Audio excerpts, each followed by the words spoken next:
Hatiku berserah penuh, tanganku dipegang teguh.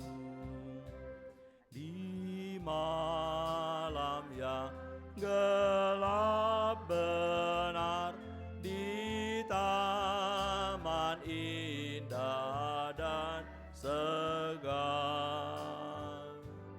di taupan dan di laut tenang,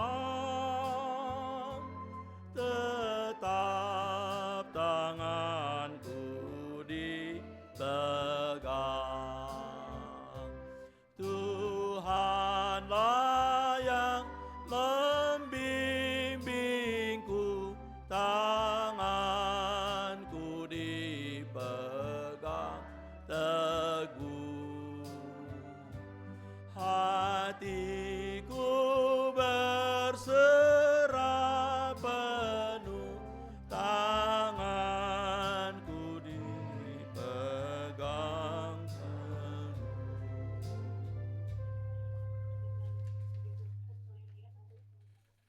Kita yakin bahwa tangan kita dipegang Tuhan? Masih 25 orang. Yang lain masih anggap diri dia pegang sendiri.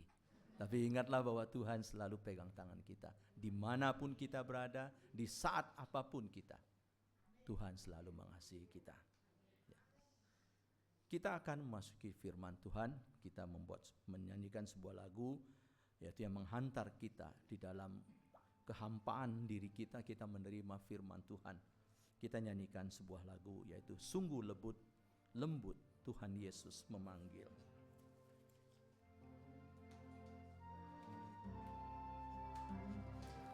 Nyanyian kedua Pak William akan ini.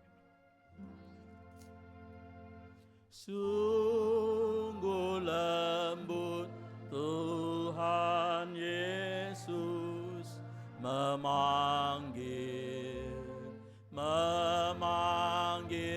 aku dan kau.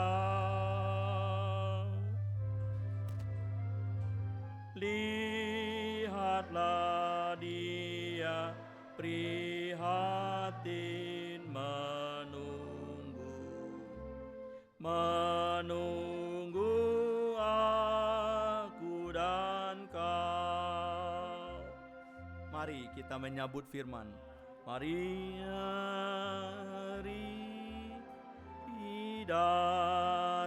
datanglah kau yang lelah, mari datanglah. Sungguh lembut Tuhan Yesus memanggil. Kau yang sesat, marilah. Jangan ragu.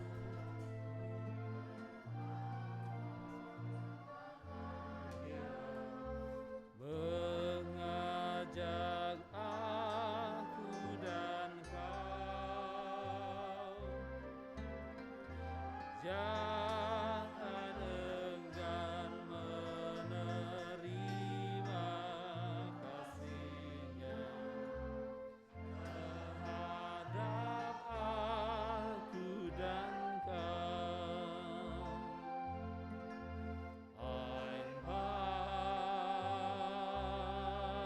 Mari datanglah kau yang lelah, mari datanglah.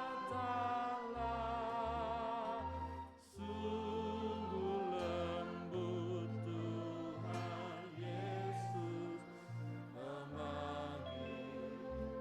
Kau yang sesat, marilah. Mari kita bersatu dalam doa. Ya Tuhan, lagu ini yang kami nyanyikan mengingatkan kami bahwa Engkau ya Yesus memanggil kami dengan lembut. Kami adalah manusia yang berdosa, manusia yang lemah, tetapi Engkau, ya Yesus, memanggil kami dengan lembut untuk kami kembali di dalam pelukan kasih-Mu ya Tuhan. Dan di dalam pemberontakan kami, pelanggaran kami, ada kalanya Tuhan menghukum. Dan di dalam penghukuman itu ada anugerah-Mu, ada didikan-Mu, dan ada tempaan-Mu untuk kami hidup kembali melihat kasih-Mu. Dan sebentar lagi kami akan mendengar kebenaran firman-Mu. Allah Roh Kudus, buat kami mengerti dan pakai hamba-Mu yang terbatas ini untuk menyampaikannya. Di dalam Kristus Yesus kami berdoa. Amin. Selamat pagi Bapak Ibu Saudara. Ya, saya sudah 2 tahun lebih kayaknya tidak melayani di Komisi Betaria. Ya, mari kita membuka Alkitab kita di dalam Kejadian.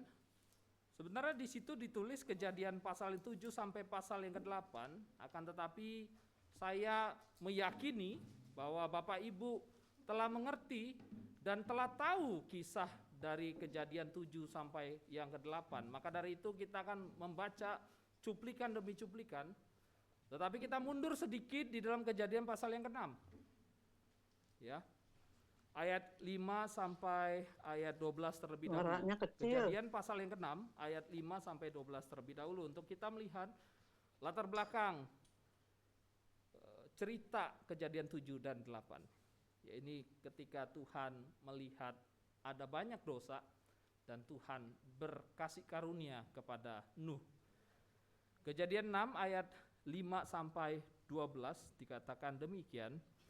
Ketika dilihat Tuhan bahwa kejahatan manusia besar di bumi dan bahwa segala kecenderungan hatinya selalu membuahkan kejahatan semata-mata, maka menyesallah, ini dalam bahasa aslinya, maka berdukalah atau grief Tuhan bahwa Ia telah menjadikan manusia di bumi dan hal itu memilukan hatinya.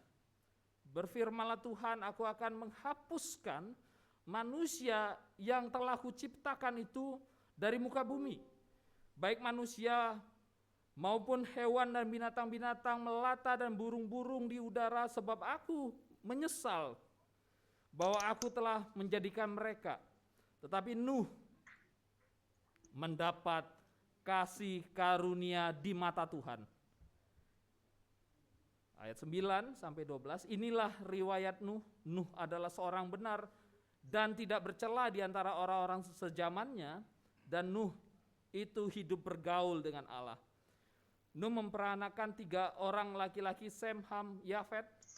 Adapun di bumi itu telah rusak di hadapan Allah dan penuh kekerasan. Allah menilik bumi itu dan sungguhlah rusak benar, sebab semua manusia menjalankan hidup yang rusak di bumi.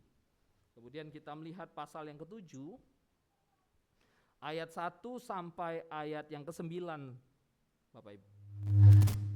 Oke, tenang. Itu air bah. enggak. Itu wave yang terjadi di dalam suara, ya. Ayat 7 sampai ayat yang ke-9. Lalu berfirmanlah Tuhan kepada Nuh, masuklah ke dalam bahtera itu. Artinya Nuh telah disuruh Tuhan untuk membangun bahtera dan telah selesai jadi. Akhirnya firman Tuhan mengatakan, masuklah ke dalam bahtera itu, engkau dan seisi rumahmu, sebab engkau yang kulihat benar di hadapanku di antara orang zaman ini.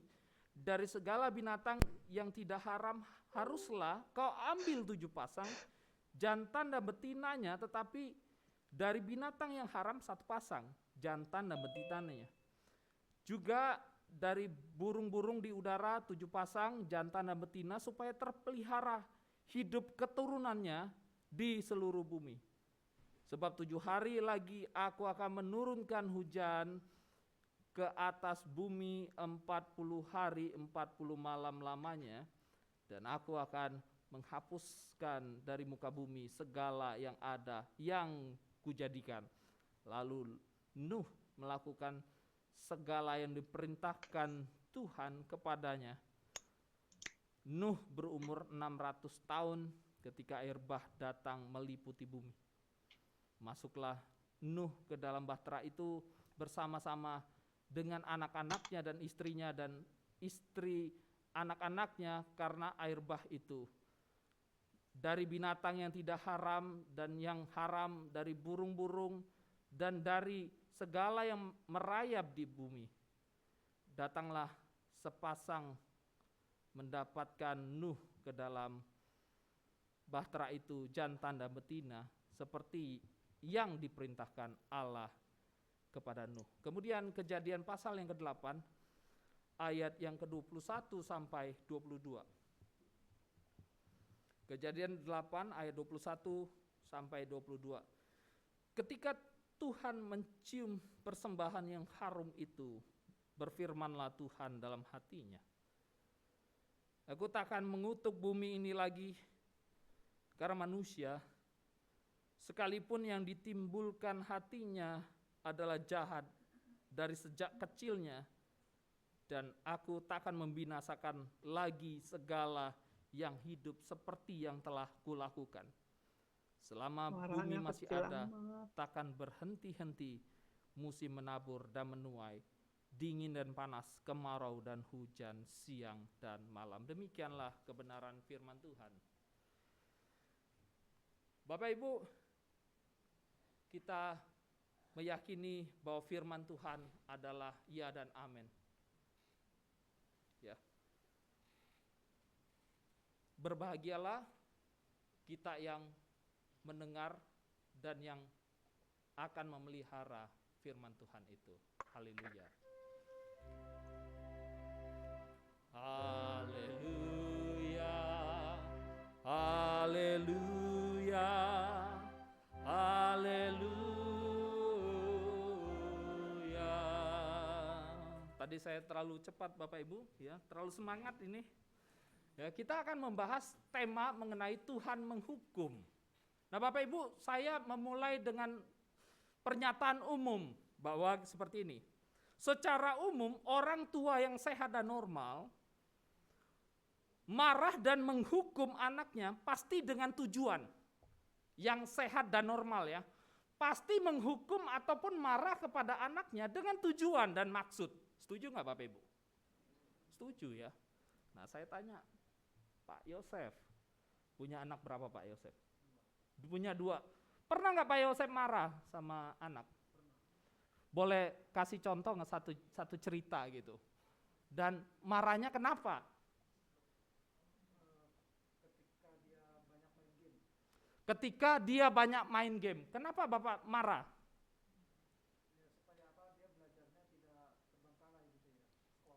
Ya, supaya tidak terbengkalai tugas utama seorang anak itu. Jadi seorang tua yang sehat dan yang baik, yang normal akan marah dan menghukum anak yang melakukan pelanggaran itu dengan tujuan dan maksud yang baik. Dan pernyataan umum ini, ya, menjadi analogi, menjadi contoh bagaimana Allah itu yang adalah Bapa kita, pasti juga ketika menyatakan penghukuman ataupun marah, itu pun punya tujuan dan maksud yang baik. Setuju Bapak Ibu?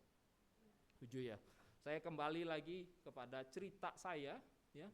Saya itu anak yang enggak bandel-bandel amat, ya. Mungkin Bapak Ibu punya anak atau cucu yang lebih bandel. Saya itu enggak bandel-bandel amat, tapi saya suka pulang malam.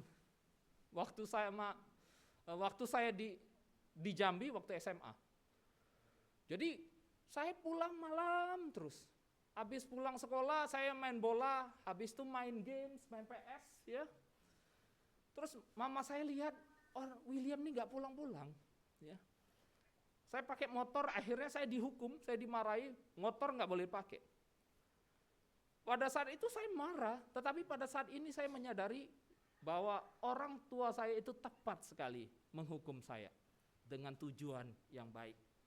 Begitu pula di dalam kehidupan kita sebagai manusia dan juga Allah sebagai Bapa yang sayang kepada kita.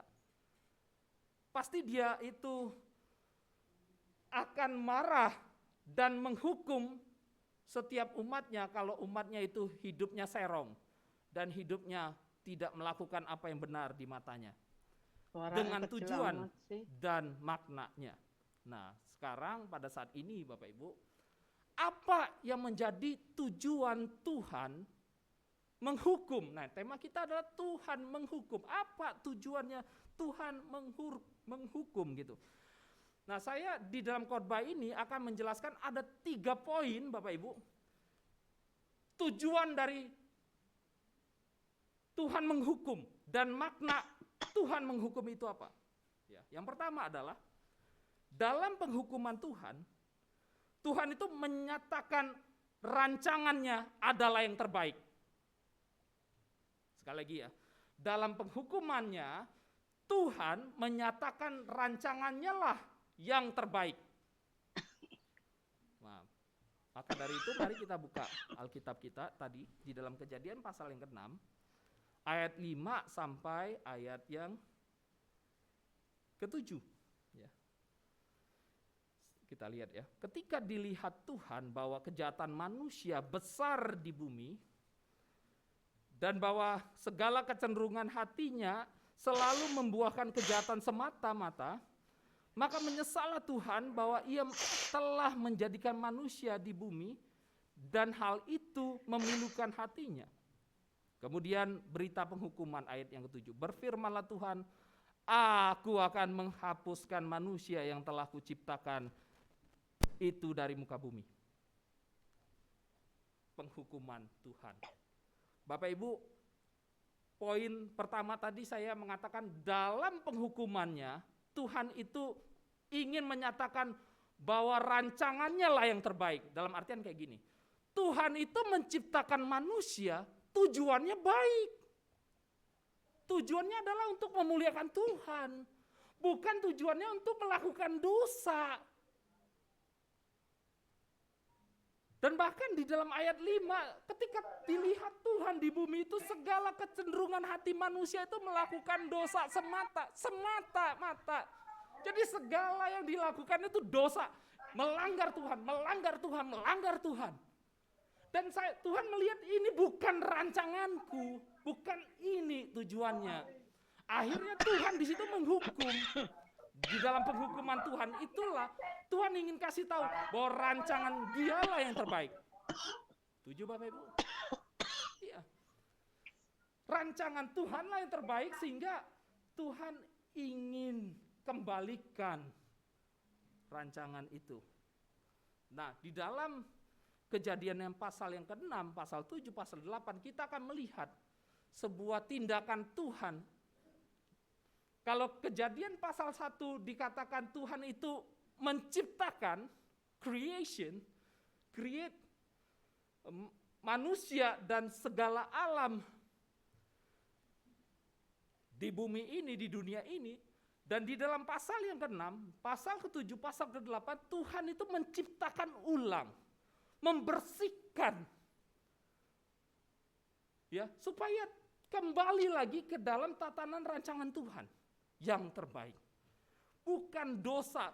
Artinya manusia diciptakan bukan untuk melakukan dosa, tetapi untuk melakukan apa yang Tuhan kehendaki, yang menyenangkan Tuhan. Jadi kalau kita melihat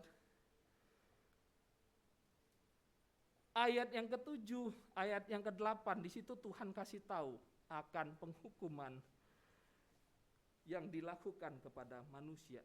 Namun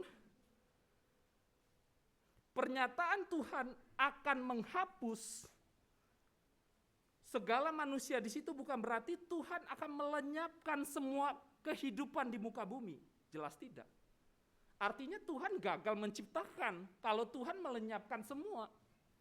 Tetapi Tuhan tidak melenyapkan semua. Buktinya dari mana? Buktinya adalah Nuh berkenan di mata Tuhan dan mendapat kasih karunia dari Tuhan.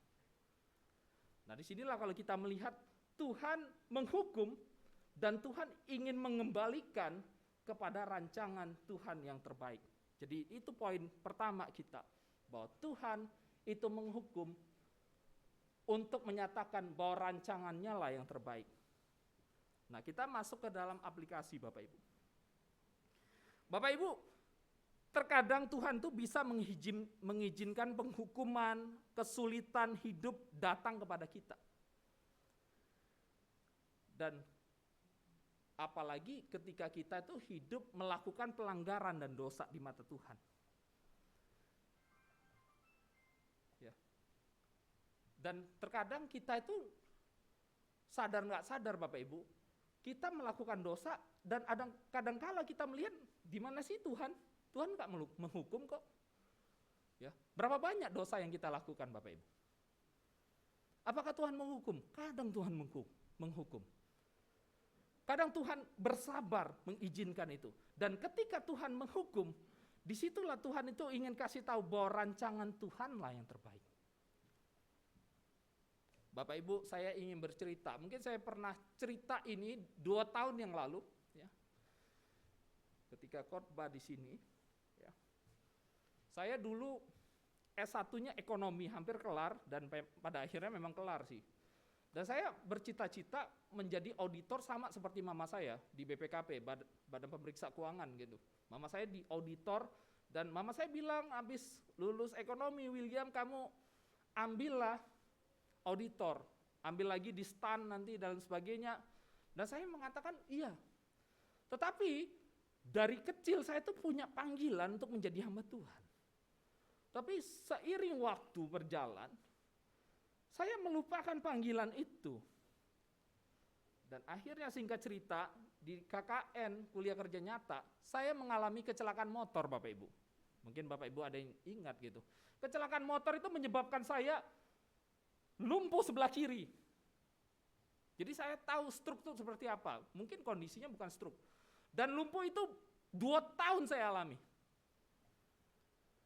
Di dalam kelumpuhan di rumah sakit sekitar sebulan saya menyadari akan panggilan Tuhan.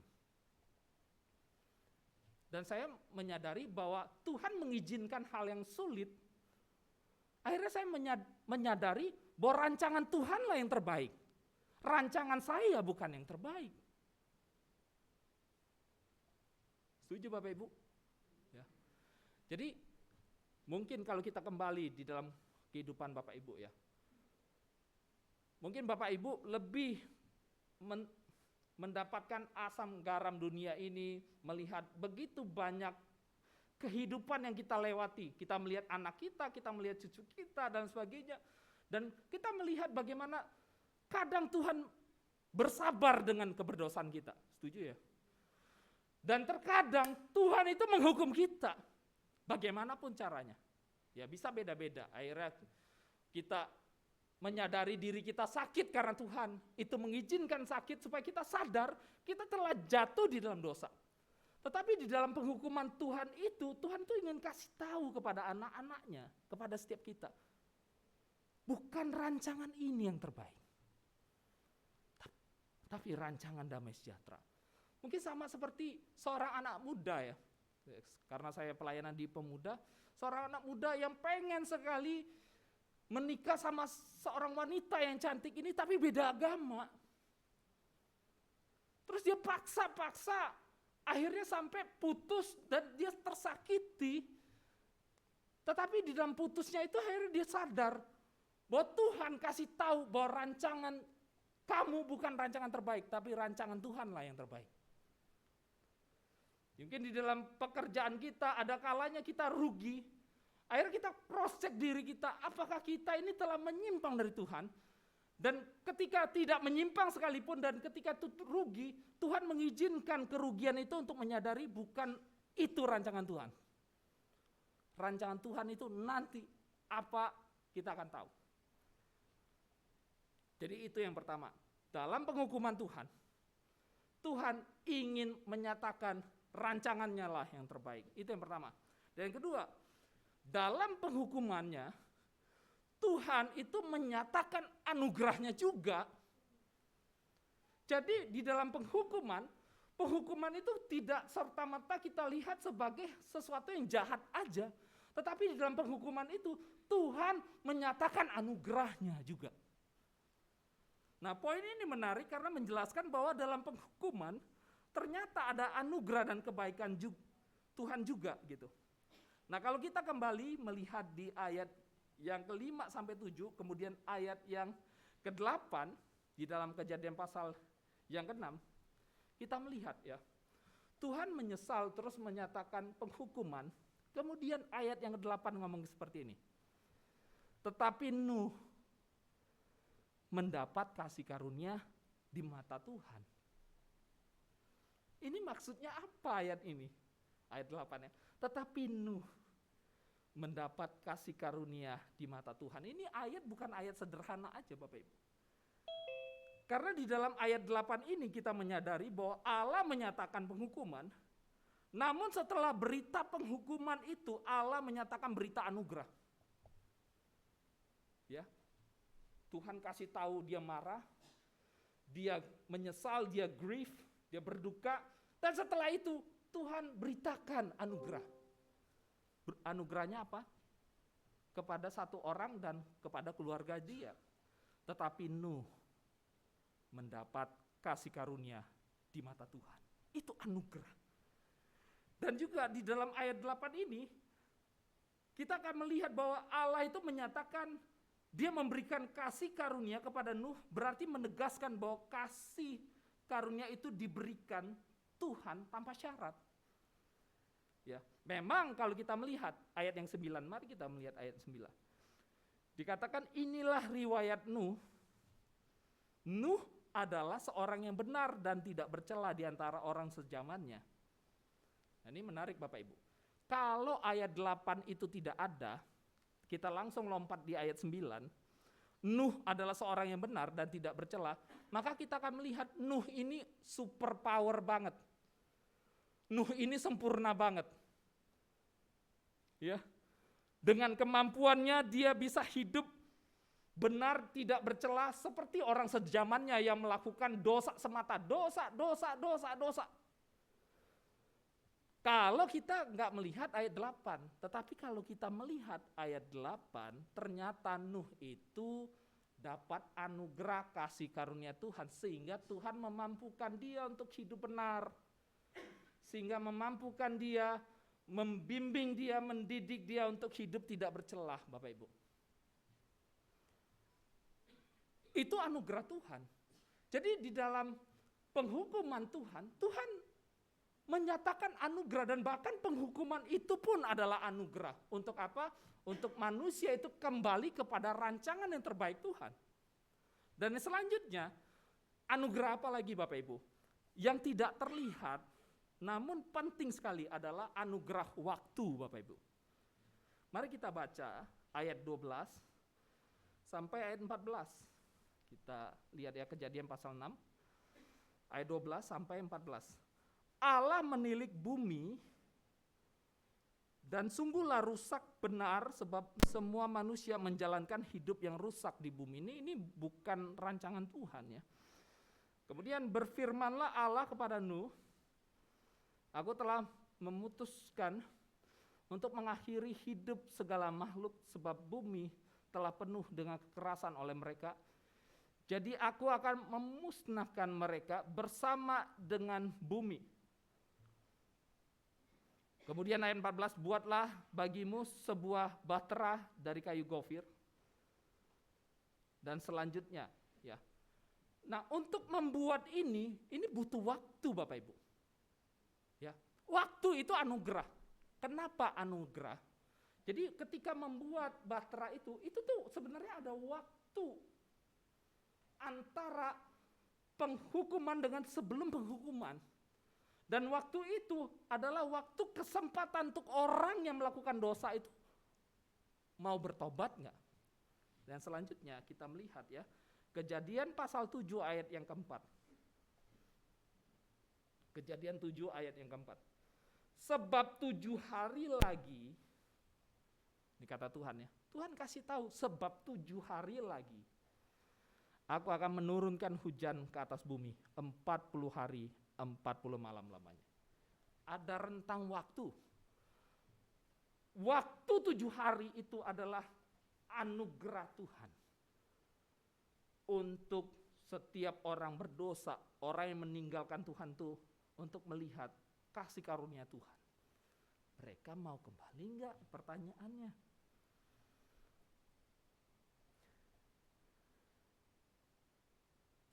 Jadi waktu itu adalah anugerah.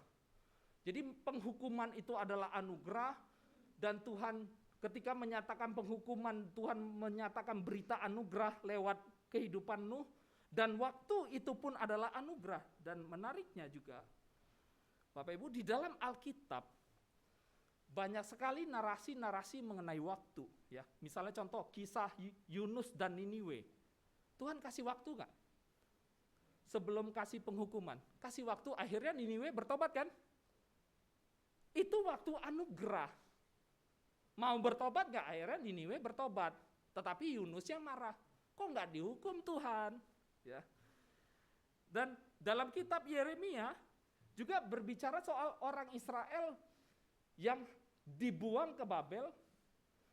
Itu ada diberitakan penghukuman, tetapi Tuhan kasih tahu waktunya panjang nanti.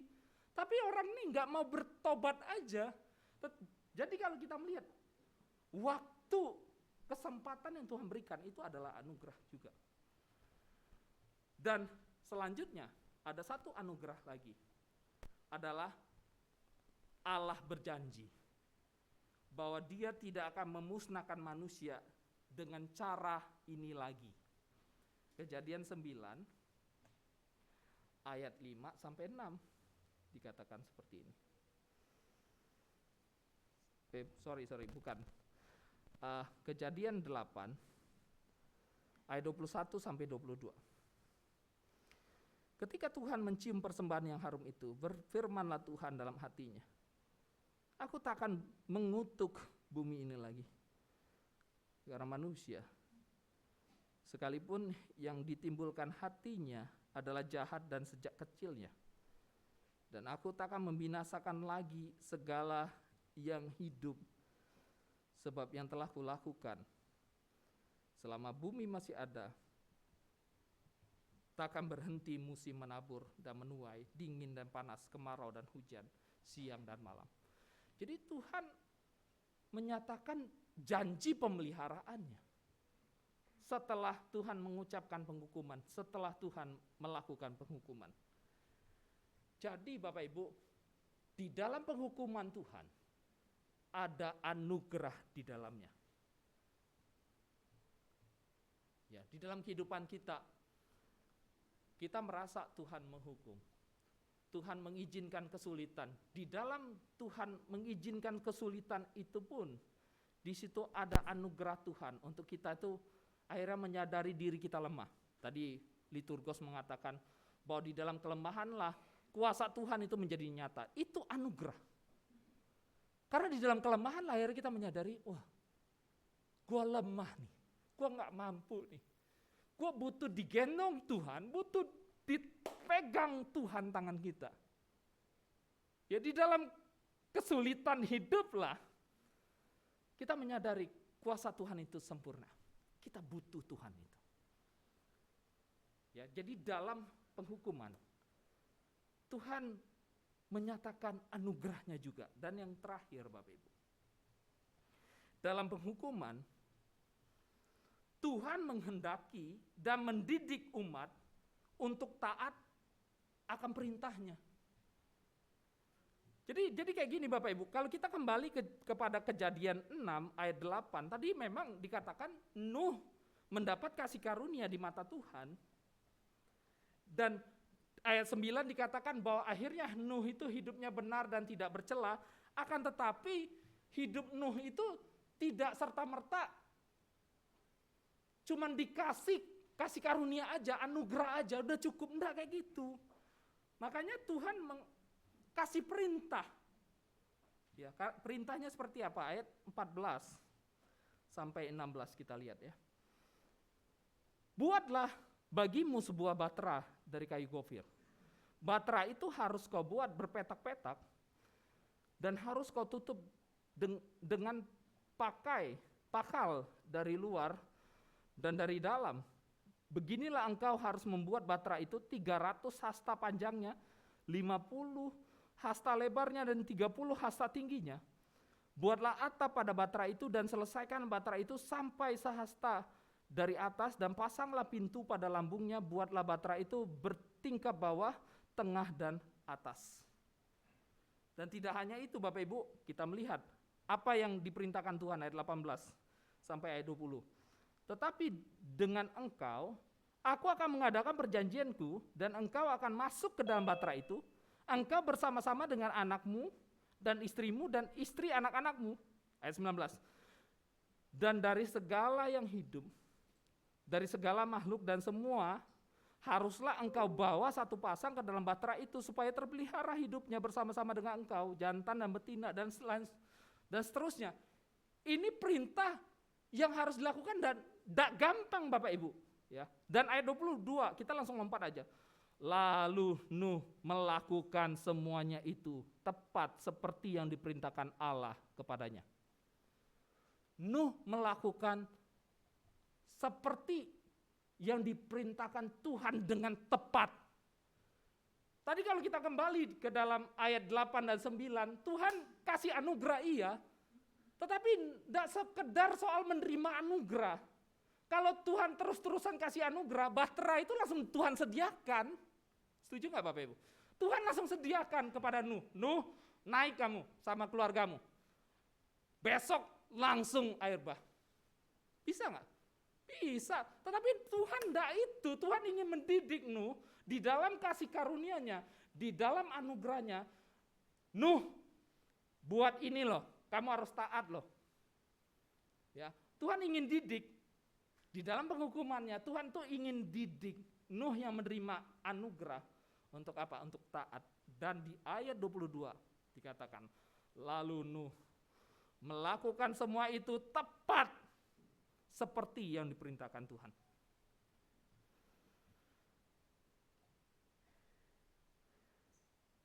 Ketika Nuh melakukan hal itu semua, maka dia peroleh pemeliharaan dan keselamatan.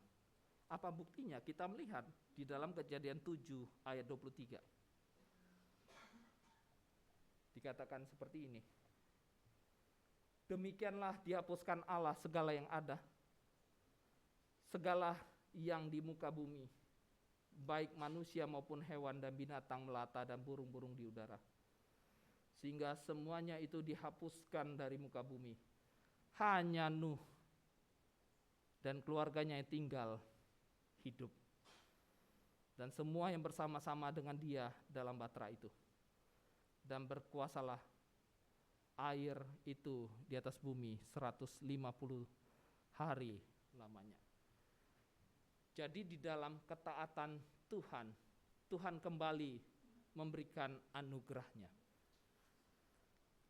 Dan anugerah itu adalah anugerah pemeliharaan. Bapak Ibu, saudara sekalian, di dalam penghukuman, bagi kita anak-anak Tuhan di dalam Yesus Kristus, ya, ada anugerah Tuhan demi anugerah. Tetapi mental kita jangan hanya mental menerima saja, Bapak Ibu. Tuhan kasih anugerah keselamatan, iya. Tuhan memberikan anugerah pemeliharaan, iya. Tetapi di dalam anugerah itu, Tuhan itu sedang mendidik kita untuk kita itu taat. Mendidik kita untuk kita itu hidup berjuang, memuliakan Tuhan. Tidak sekedar soal menerima anugerah, iya menerima. Maka dari itu kalau kita melihat di dalam kehidupan kita, hidup kita itu tidak gampang Bapak Ibu sebagai orang Kristen. Sama aja, sulitnya sama. Seperti agama lain, seperti orang yang gak percaya Tuhan, sama. Karena di dalam kehidupan yang sulit itu, kuasa Tuhan nyata. Dan di situ kita berjuang, di situ kita berharap Tuhan tolong aku, dan Tuhan mampukan kita. Tetapi di situ Tuhan sedang mendidik kita. Yo William, kamu taat. Taat kepadaku. Sekali lagi, jangan kita punya mental hanya sekedar mental menerima aja. Tetapi Kita yang telah menerima anugerah Tuhan, disitulah kita itu berjuang untuk hidup taat di mata Tuhan. Dan bagi saya, Bapak Ibu, hidup itu singkat sama seperti uap. Berita kemarin, Pak Mangapul Sagala, ya, seorang hamba Tuhan yang saya kenal, itu mendadak meninggal, Bapak Ibu. Sakit jantung ketika pelayanan. Sehat-sehat, tiba-tiba sakit jantung meninggal. Kalau Brigadir J itu ditembak, ya kita belum tahu kenapa, dieksekusi kan, akhirnya Barada E itu ditetapkan sebagai tersangka, tetapi Pak Mangapul Sagara seorang pendeta, ya, itu ketika pelayanan tiba-tiba dia meninggal, bukan direncanakan, dia nggak tahu, tiba-tiba sakit, masuk rumah sakit sebentar, meninggal. Tetapi dia menjalani hidup yang taat, dia melayani Tuhan. Mungkin dia sudah merasa sesak di dalam, mungkin juga tidak merasakan apa-apa. Tetapi saya menyadari bahwa hidup Bapak Ibu singkat, hidup saya pun singkat. Kita tidak ada yang tahu, mungkin besok saya dipanggil Tuhan. Saya tidak tahu. Mungkin Bapak Ibu juga. Artinya bukan masalah usia, artinya sudah 70 tahun, ini 70 tahun atau 80 tahun berarti masa waspada nih, karena sebentar lagi dipanggil Tuhan. Enggak kayak gitu. Umur yang 34 ini pun bisa dipanggil Tuhan nanti.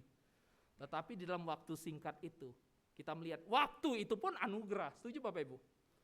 Waktu itu anugerah Tuhan berikan, dan kita tidak tahu sampai kapan kita dipanggil Tuhan. Dan kita melihat waktu itu anugerah, dan aku mau hidup di dalam waktu singkat itu untuk memuliakan Tuhan, melayani Tuhan. Amin Bapak Ibu. Jadi jangan fokus kepada menerima aja anugerah, menerima, iya Tuhan kasih anugerah, anugerah demi anugerah berlimpah kepada kita. Tetapi di dalam anugerah itu kita menyadari Tuhan sedang mendidik kita untuk kita hidup memuliakan Tuhan. Amin, mari kita bersatu dalam Tuhan. Ya Tuhan, kami tahu Tuhan bahwa Engkau punya hak untuk menghukum umat-Mu. Karena Engkau adalah Allah yang berdaulat, Allah yang berkuasa, Allah yang kudus, Allah yang benar. Sehingga ketika umat-Mu melakukan pelanggaran, ada kalanya Tuhan menghukum untuk mendidik kami. Tuhan menghukum untuk menyatakan bahwa rancangan-Mu lah yang terbaik. Menghukum untuk kami sadar bahwa kami itu sedang dididik Tuhan untuk taat kepada kehendak Tuhan. Bantu akan setiap kami ya Tuhan, untuk kami hidup memuliakan-Mu di dalam anugerah waktu yang Tuhan sediakan bagi kami. Dan kami tidak mau menyia-nyiakan waktu yang Tuhan berikan kepada kami. Dan bantu kami untuk kami hidup benar, hidup tidak bercela, hidup memuliakan-Mu, hidup melayani, hidup menyenangkan-Mu. Di dalam Kristus Yesus kami berdoa. Amin. Ayat hafalan, iya benar sekali. Terima kasih diingatkan ya. Ayat hafalan kita di dalam Mazmur 112 ayat 1 sampai 3. Gak apa-apa panjang sedikit ya Bapak Ibu ya. Enggak, tapi ini ayatnya menarik sekali dan pasti kita coba dulu ya. Misalnya enggak, ayat 1 sampai 2 aja ya. Mazmur 112 ayat 1 sampai 2. Oke ya. Temu ya Bapak Ibu ya. Ayat 1 sampai 2 saya bacakan dulu, nanti Bapak Ibu sama-sama ya, kita baca sama-sama. Mazmur 112 ayat 1 sampai 2. Haleluya, berbahagialah orang yang takut akan Tuhan, yang sangat suka kepada segala perintahnya. Anak cucunya akan perkasa di bumi, angkatan orang benar akan diberkati. Bisa nggak Bapak Ibu? Panjang ya? 1 ayat aja berarti ya. Bisa, kita coba dulu, kalau nggak bisa baru saya langsung cut. Cuman ayat 1. Ya, kita coba sama-sama dulu Bapak Ibu, kita baca sama-sama. Mazmur 112 ayat 1 sampai 2. 1, 2, 3. Haleluya. Berbahagialah orang yang takut akan Tuhan, yang suka kepada segala perintahnya. Anak cucunya akan perkasa di bumi, angkatan orang benar akan diberkati. Gampang ya?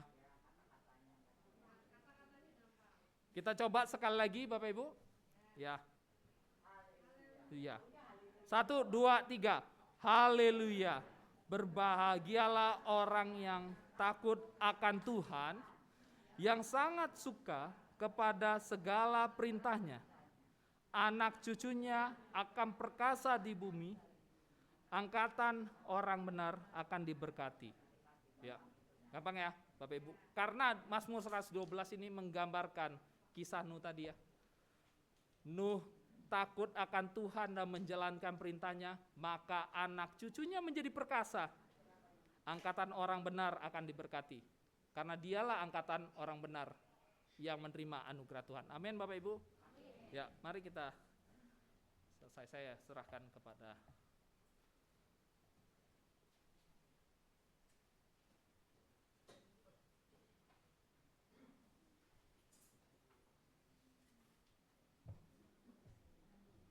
Bapak Ibu, Koko dan Cici, semua muda-muda di sini ya. Kita bangkit berdiri setelah kita dengar firman Tuhan dari Pak William. Tuhan yang sangat sedih kalau kita melakukan dosa ya. Bisa menghukum kita, tapi juga memberi anugerah asal kita taat. Dan sekarang tiba saatnya kita sama-sama mengikrarkan pengakuan iman kita.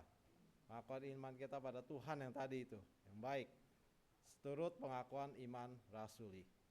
Aku percaya pada Allah, Bapa yang Maha Kuasa, Khalik langit dan bumi, dan kepada Yesus Kristus, Anak yang tunggal Tuhan kita, yang dikandung dari Roh Kudus, lahir dari anak darah Maria, yang menderita sengsara di bawah pemerintahan Pontius Pilatus, disalibkan, mati dan dikuburkan, turun dalam kerajaan maut.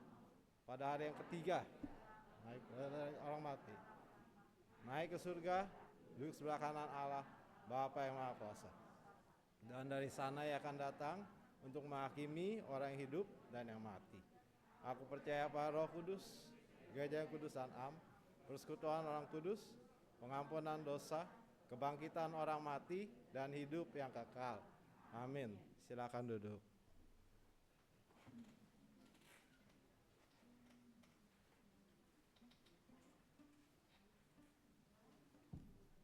Mari kita masuk di dalam doa syafaat, tetapi saya mengatakan jika saya salah menyebutkan nama, saya mohon maaf Bapak Ibu ya, karena lidah saya tuh lidah bukan lidah oriental, jadi mungkin kadang bisa salah kata. Saya minta maaf kalau saya salah sebut nama Bapak Ibu. Mari. Iya, susah memang. Kadang siap. siap. Ya, mari kita bersama berdoa. Bapa kami yang ada di surga, yang Maha Kuasa, kami mau berserah kepadamu ya Tuhan. Untuk kehidupan kami yang lemah ini, kami butuh kekuatan darimu, butuh pertolonganmu, pimpinanmu untuk kami menjalani hidup. Ada banyak hal yang kami sadari, kami adalah manusia lemah. Tubuh kami tidak seperti waktu kami muda dulu, dan mungkin ada penyakit-penyakit yang kami alami. Kiranya Tuhan bantu kami untuk kami tidak putus asa dan bahkan memiliki semangat dan api untuk melayani Tuhan, untuk beribadah kepadamu. Kami menyerahkan untuk keponakan Ibu Q. Iya, kiranya Tuhan yang memberikan pemulihan, memberikan kesehatan bagi dia. Kami juga berdoa untuk Tabita, ya, Rumah Sakit Husada, kiranya Tuhan yang boleh campur tangan di dalam setiap program dan setiap kegiatan mereka, dan kiranya mereka dan institusi ini boleh dipakai untuk memberkati orang-orang yang sedang butuh pertolongan, ya Tuhan. Kami juga berdoa untuk setiap pendeta, setiap hamba Tuhan yang bertugas untuk setiap pelayanan kedukaan. Kiranya mereka Tuhan pakai untuk menjadi berkat, untuk memberikan kekuatan bagi orang yang berduka, ya Tuhan. Kami berdoa juga untuk Pak Acin yang sedang vertigo, kiranya Tuhan yang berikan pemulihan. Untuk Ibu Shirley yang stroke, yang sedang terapi akupuntur, kiranya terapi ini pun menjadi alat wadah di mana Tuhan bekerja menyembuhkan Bu Shirley. Untuk Bu Sawina, Bu Aster yang sakit kaki ataupun pinggang, Tuhan yang memberikan kekuatan pemulihan untuk beliau. Dan juga untuk cucu dan mantu Pak Sudrajat yang sedang terjangkit COVID, Tuhan yang pulihkan. Kami menyerahkan untuk hidup kami, ya Tuhan. Kami bersyukur untuk semangat kami beribadah. Walaupun di dalam pandemi COVID ini angka terus naik, tetapi kiranya Tuhan yang memimpin kami, menjaga kami. Kami rindu, kami berani beribadah, dan kiranya Tuhan yang menjagai kami, agar kami dijauhkan dari penyakit COVID ataupun penyakit yang lain, karena kami bersama rindu sekali beribadah, rindu sekali bersekutu memuliakan-Mu, ya Tuhan. Dan kiranya gereja ini terus memikirkan jemaat-Mu dan punya aturan dan penanganan yang baik untuk mencegah penularan COVID. Ya Tuhan, berbelas kasihanlah bagi negara kami. Ada isu ketidakadilan, Tuhan yang jagai.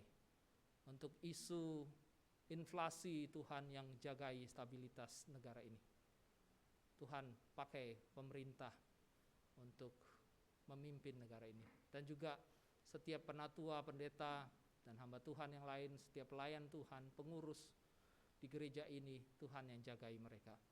Untuk mereka memiliki hati bersama-sama, satu hati untuk memuliakan-Mu dan melayani-Mu, sehingga jemaat-Mu dibawa untuk mengenal Engkau lebih dalam lagi, ya Yesus.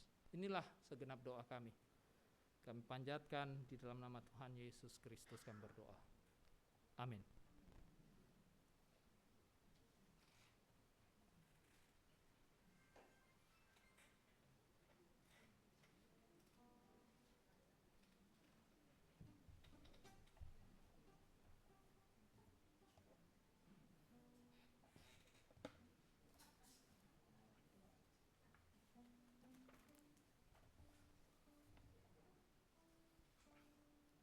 Kita semua telah mendengar firman yang begitu menguatkan, ya, dan mengajarkan kita bahwa begitu besar kasih Tuhan.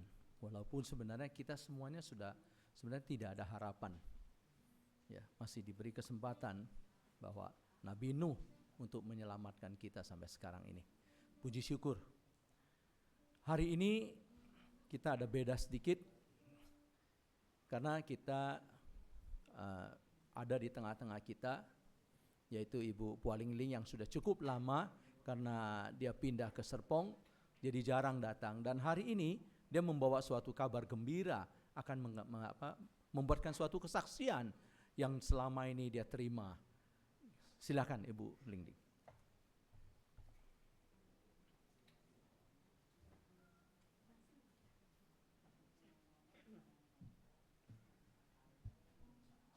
terima kasih untuk kesempatan bersaksi.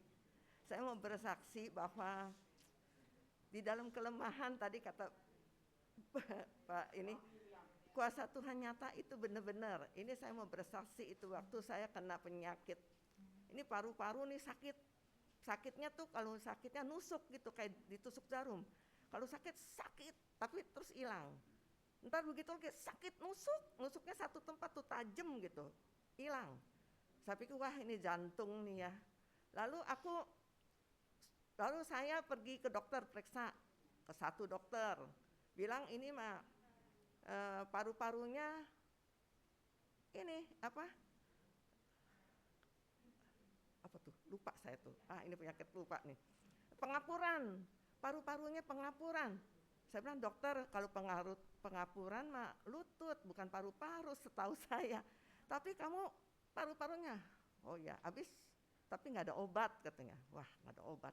Ya udah akhirnya paling dikasih vitamin. Saya cari dokter lagi kedua, saya cari lagi dokter tiga, semua bilang sama. Suruh ronsen lagi, benar ini pengapuran. Kenapa dokter kok saya bisa pengapuran? Sebabnya kalau pengapuran biasa yang ngerokok. Saya bilang keluarga saya yang ada yang ngerokok. Kalau dagangnya jualannya dekat sama bahan kimia, tuh bisa Bang. Oh benar, saya dagang plastik itu kimia. Kalau deket cat juga tuh cat tuh ya. Nah biasa orang kena juga pengapuran katanya. Memang nggak ada obat, ya nggak ada obat gimana? Ya udah, saya nggak putus asa. Saya ke Sinse, dokter 4 udah bilang nggak bisa, saya ke Sinse. Sinse pun saya berobat kayaknya udah sampai 2 bulan 3 bulan nggak sembuh. Nah itu diizinkan sakit untuk apa? Mintanya sama Tuhan. Nah ini, jadi saya udah nggak ada harapan. Dokter Sinse nggak ada harapan. Sekarang satu-satunya saya harus Tuhan.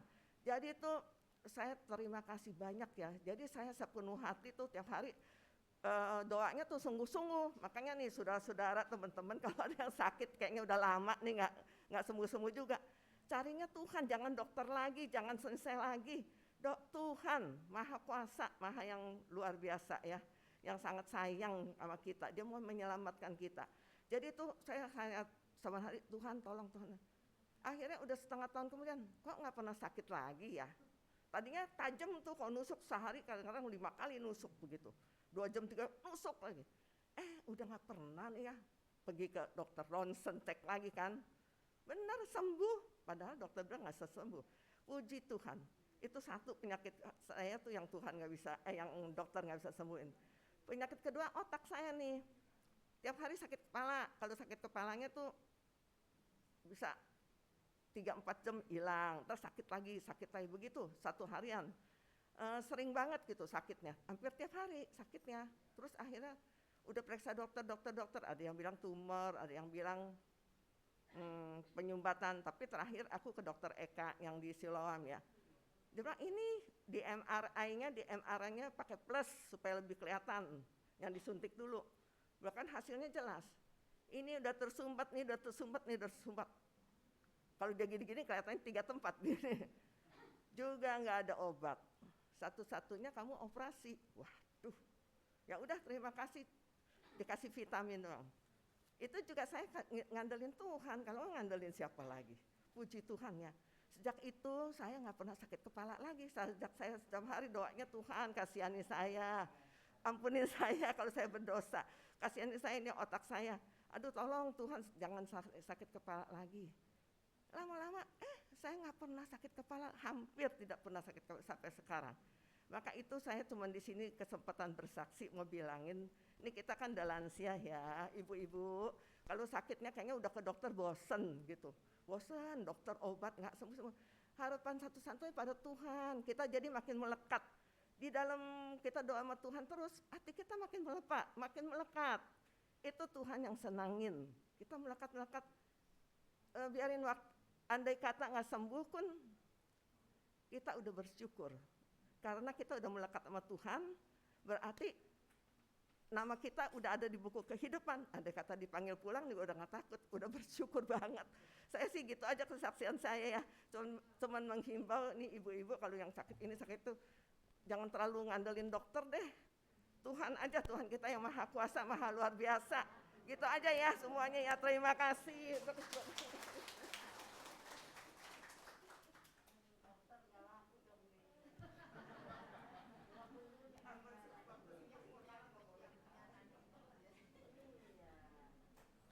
Dokter mah rezekinya beda-beda, udah Tuhan yang atur. Ya.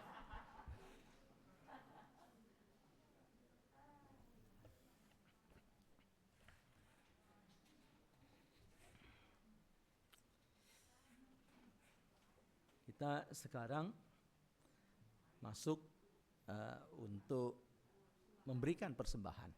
Ya, saya akan bacakan sebuah nats, yaitu yang dari Amsal 3 ayat 9 dan 10.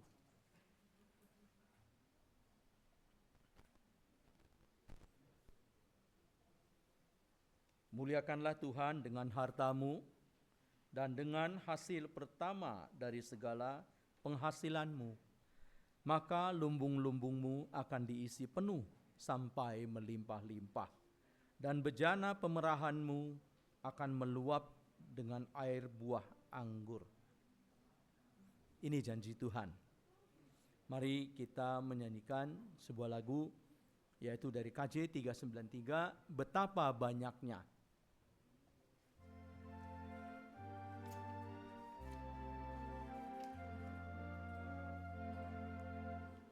Tuhan, betapa banyaknya berkat yang Kau beri. Petugas yang itu silakan.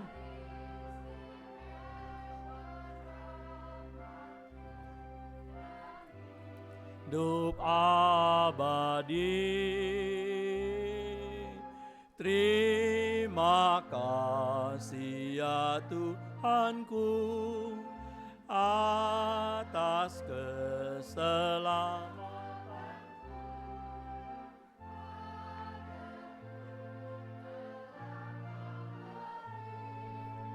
Hidup bahagia abadi, sanak saudara dan teman Kau beri kepadaku,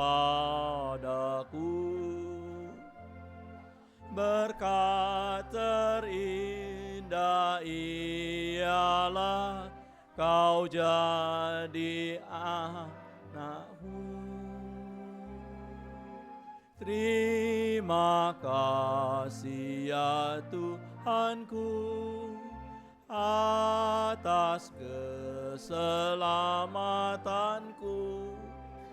Padaku telah Kau beri hidup bahagia abadi.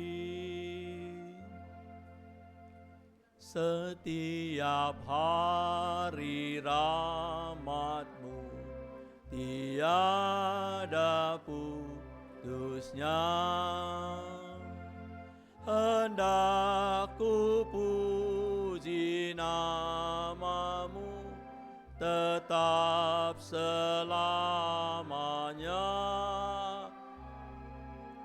Terima kasih ya Tuhanku atas keselamatanku. Padaku telah Kau beri hidup bahagia abadi.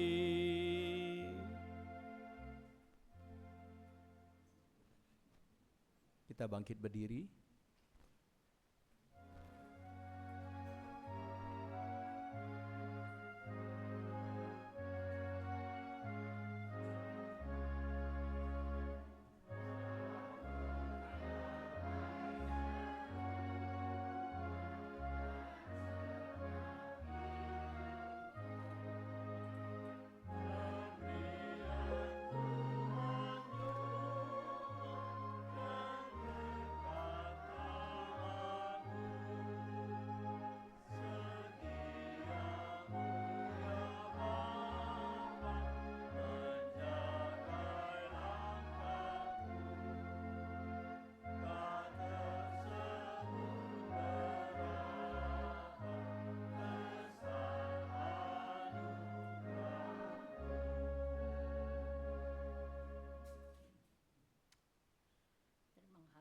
Tuhan, kalau pada hari ini kami bisa datang beribadah kepada Tuhan. Dan Tuhan tolong kami untuk kami bisa menerima firman Tuhan yang mengajarkan kami bahwa hukuman Tuhan ditujukan untuk kami boleh hidup menurut rancangan-rancangan Tuhan yang menjadi Tuhan kehendaki untuk menjadi berkat bagi hidup kami. Tuhan, terima kasih kami bisa membawa persembahan kami kepada Tuhan. Berkatilah kami, baik yang bisa memberi maupun yang belum bisa memberi, supaya kami boleh belajar Tuhan untuk hidup berkenan kepada Tuhan melalui persembahan kami. Dan Tuhanlah yang berkenan memberkati persembahan ini untuk bisa dipakai bagi pekerjaan Tuhan. Terima kasih Tuhan, demi nama Tuhan Yesus kami berdoa. Amin.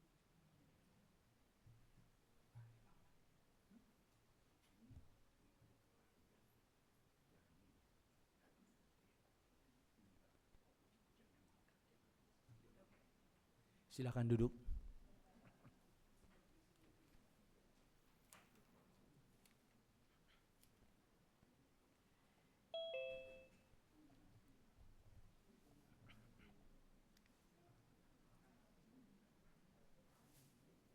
Saya ada satu ayat dari hasil dari Pak William. Saya ada ini.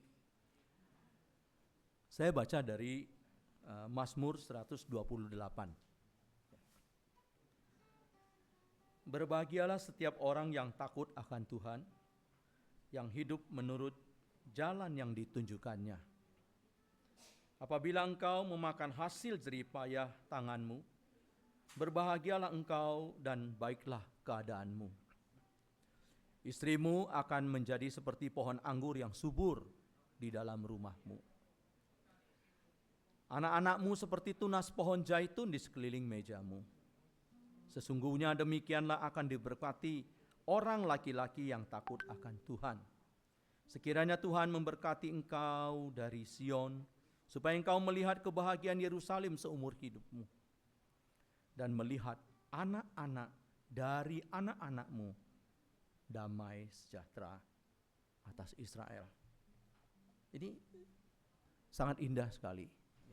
Jadi percayalah dan tekunlah dan yakinlah kepada Tuhan kita. Seperti kesaksian dari Ibu Lingling, itu ada suatu jaminan yang telah terlihat yang dirasakan oleh Ibu Lingling. Mungkin kita banyak yang belum bisa merasakan, tapi coba kita terus, tadi Bu Lingling bilang, melekat kepada Tuhan. Mari. Sebentar lagi kita akan selesai di dalam ibadah ini. Kita menyanyikan sebuah lagu, yaitu Peganglah Tanganku 1 dan 2. Kemudian Pak William memberkati.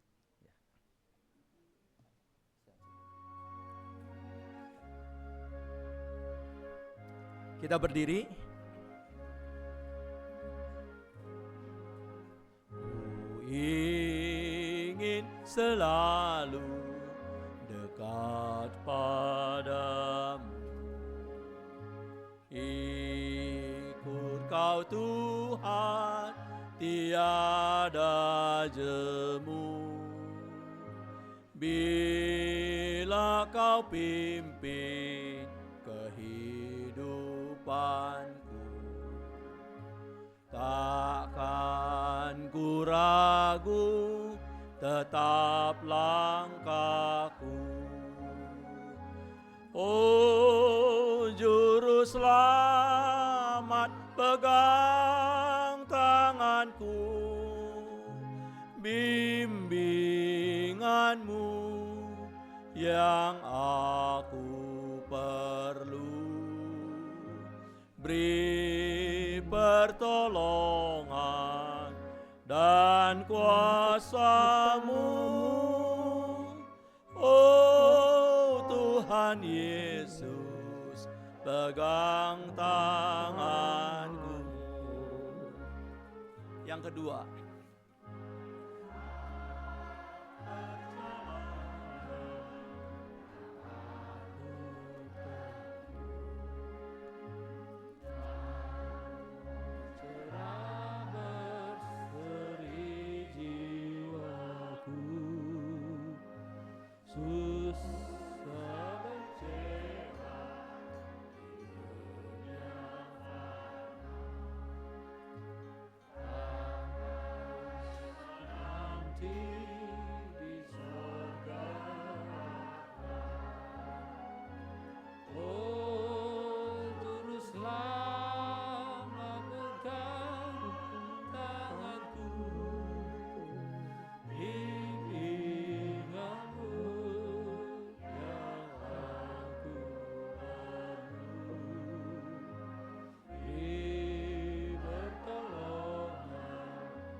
kiranya melalui lagu ini kita meyakini bahwa Tuhan Yesus memegang tangan kita selalu.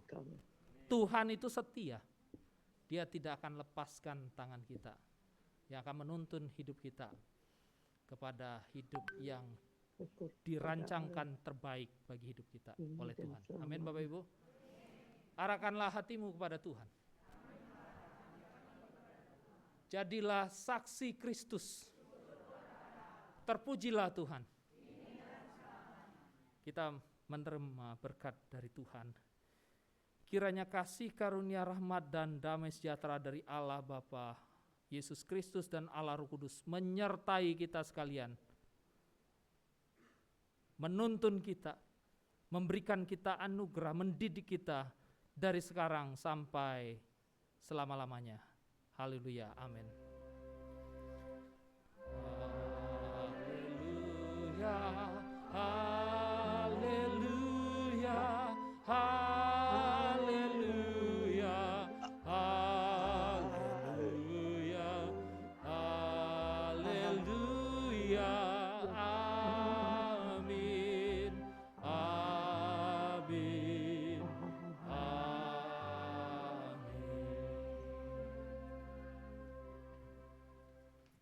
kita tetap berdiri dan kita menyanyikan sebuah lagu, yaitu Indah Rencanamu.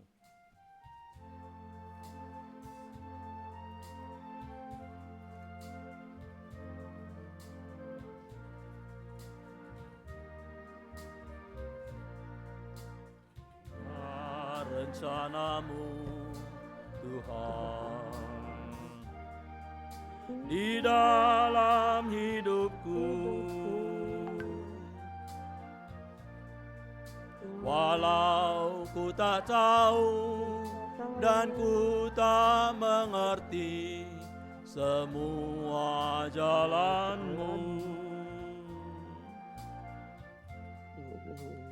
Dulu ku tak tahu Tuhan,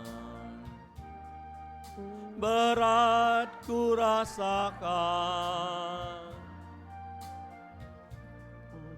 hati menderita namun tak berdaya menghadapi semua. Tapi ku mengerti sekarang, Kau tolong hidupku.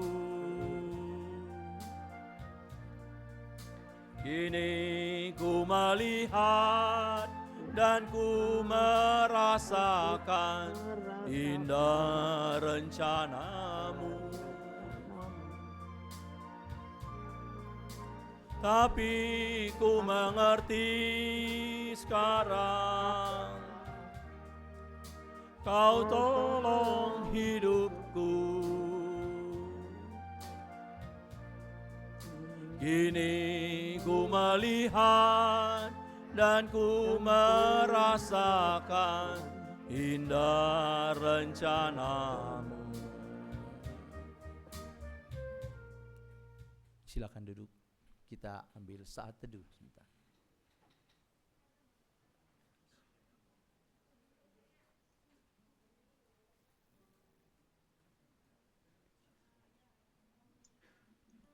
Amin.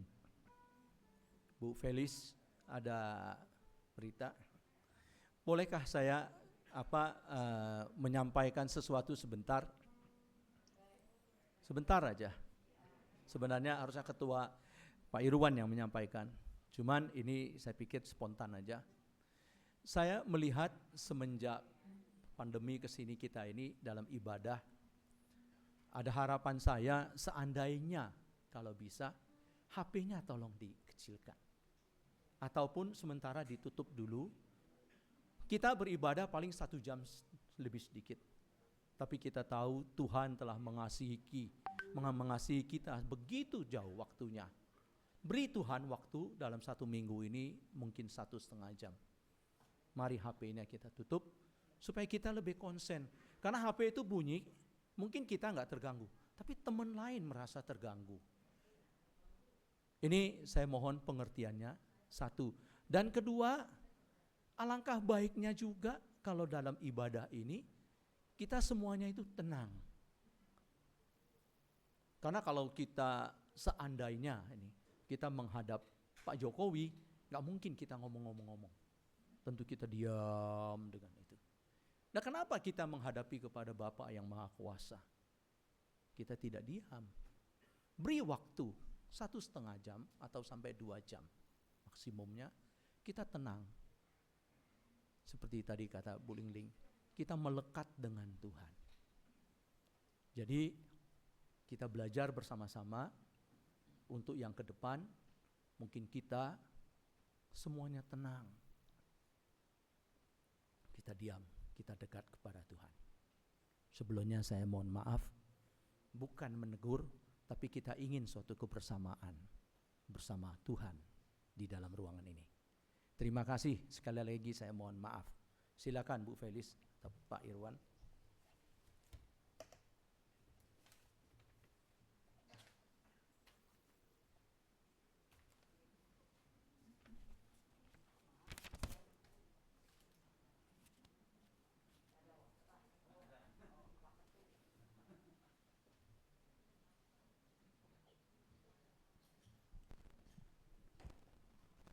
Selamat pagi Bapak Ibu.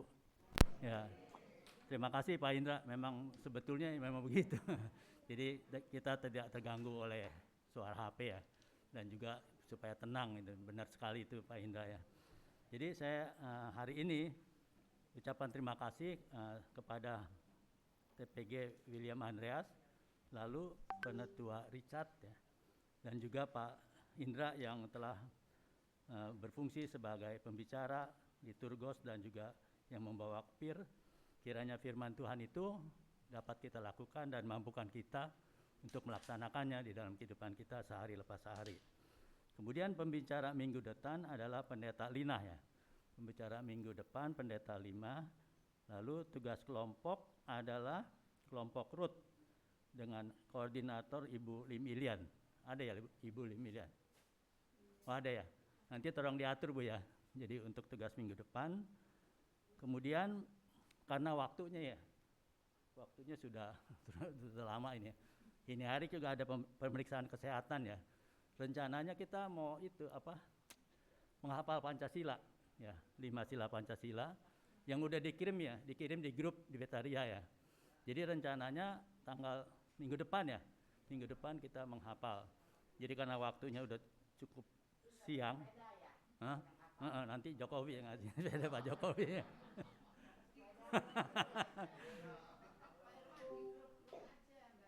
Ya.